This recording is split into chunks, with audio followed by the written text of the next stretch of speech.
large extent their best their best players. So I think that Fulham might have to take heart until these players return, and it's going to be a huge loss for them at Craven Cottage. And at the Emirates Stadium, Arsenal takes on Bolton rated team in Wolves.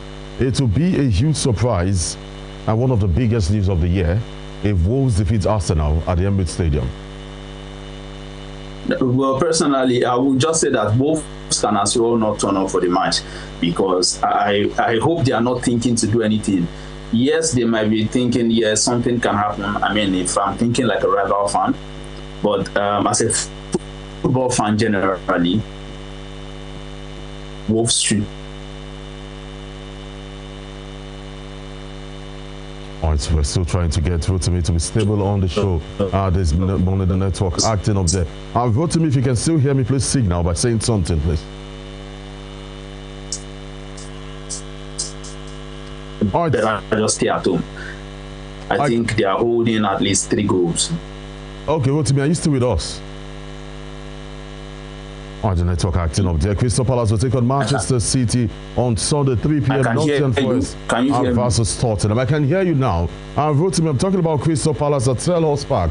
Taking on Manchester City. Quickly, in 30 seconds, a tough game.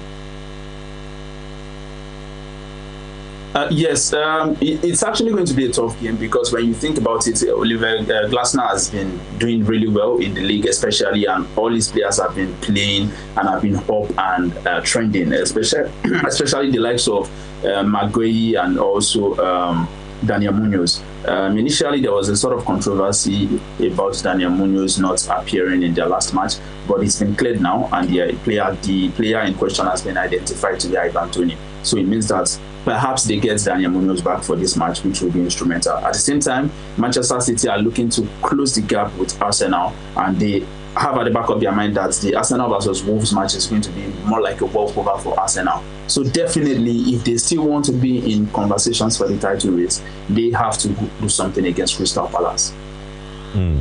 Well, I agree with you. Other fixtures: Nottingham Forest, Tottenham, Sunderland, Newcastle United, West Ham versus Aston Villa. Brentford will take on Leeds United. And Rotimi, just as I let you go this morning, hopefully next week we'll have more than enough time. Early preparation, as they say, we'll have enough time. But finally, West Ham, Aston Villa. And why I picked this game is that for the first time in the history of Aston Villa, they've gone 8 straight games without losing or drawing.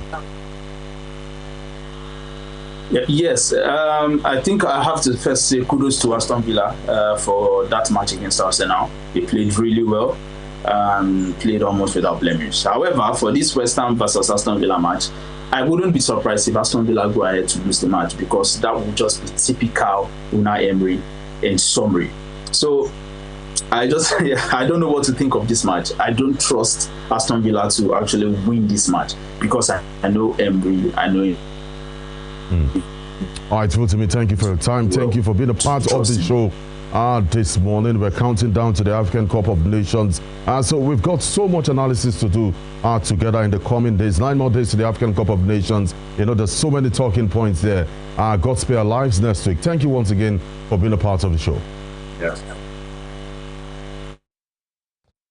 All right, that was Rotimi, who joined us from Lagos. This is how far we can go on the show this morning. Sports Spring on Western Spring Television. My name is Joseph. I was saying thanks for watching. Let's do this again next week, Monday, God willing. God spare our lives. Bye for now.